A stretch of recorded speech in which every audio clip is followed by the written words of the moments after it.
বাংলাদেশ থেকে দু প্রকারের মানুষ পশ্চিমবঙ্গে এসেছে।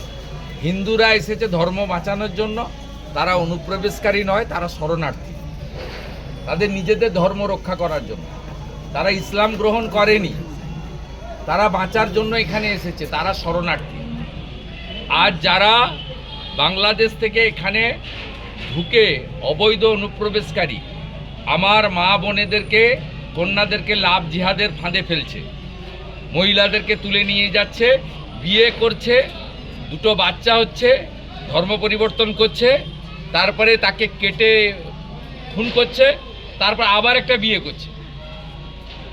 অগুন্তি বিয়ে, অগুন্তি বাচ্চা।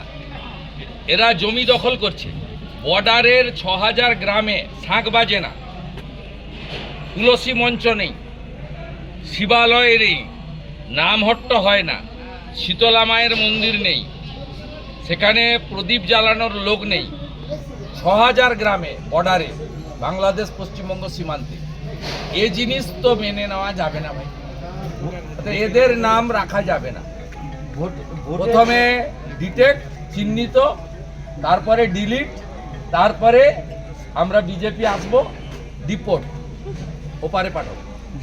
ভোটের আগে মুখ্যমন্ত্রী মমতা বন্দ্যোপাধ্যায় যেভাবে যুবসাথী, লক্ষ্মী ভাণ্ডারের বরাদ্দ বাড়িয়ে মানুষের মন ছোঁয়ার চেষ্টা করছেন, তা বাম দলগুলোকে চাপে ফেলেছে। সিপিআইএম রাজ্য কমিটির বৈঠকে কোনো লোক চাপে পড়েনি, কোনো লোক চাপে পড়েনি। কলকাতা টিভি আর নিউজ 18 চাপে পড়েছে।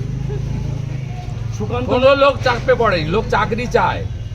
সোজা বাংলা হিসাব আপনাকে বলে দিই, ৩৪৯ টাকা লাগে রিচার্জ করতে। এই টাকাতে কিচ্ছু হয় না। লোক চাকরি চায়, লোক শিল্প চায়, লোক টাটাকে ফেরানো চায়। এমপ্লয়মেন্ট এক্সচেঞ্জ তুলে দিয়েছেন, আবার চালু হোক চায়। আর উনার এসব ধাপ্পাবাজি লোক জানে। ২০১৩ সালে যুবক যুবতীরা ১৭ লক্ষ ফর্ম ফিল আপ করেছিল। তাদের সেই ১৭ লক্ষ ফর্মকে উনি কেজি দরে বিক্রি করেছেন। উনি পারবেন তো এপ্রিল মাসে দিতে? উনি জানেন ভোট ঘোষণা হবে, দিতে হবে না। অনলাইন করেননি কেন? এসআইআর এ নাকি লাইনে দাঁড়ানোর জন্য আপনার লোকেরা তো নাম ভুল করেছে। আপনি নিয়োগ করেছেন বিএলওদের, ইলেকশন কমিশনের লোক তো তারা নয়। আপনি বিএলও পাঠিয়েছেন আপনার সরকারি কর্মচারীরা, তারা আমাদের নামের বানান ভুল, পদবীর বানান ভুল করেছে। তারপরে লোককে বাধ্য করিয়েছে লাইনে দাঁড়াতে, এসআইআর এর লাইনে। আর এখন আপনি পশ্চিমবাংলার লক্ষ লক্ষ যুবক যুবতীকে লাইনে দাঁড় করাচ্ছেন কেন? আপনি তো অনলাইন করে দিতে পারতেন। এখন তো সব অনলাইনে হয়। অতএব এসব জিনিস করে হবে না। মমতা ব্যানার্জির সরকার হচ্ছে মুসলিম লীগ 2। যারা মুসলিম লীগকে চান তারা জোড়া ফুলে ভোট দেবেন, যারা মুসলিম লীগকে হাঁটাতে চান তারা পদ্ম ফুলে ভোট দেবেন। বিজেপি এলে বাবরের নাম আগে মোছা হবে। বাবরের নাম আগে পরিষ্কার বলে গেলাম, বাবরের নাম লিখতে দেব না কোথাও। প্রমাণ করে দেবো আমরা। তথ্য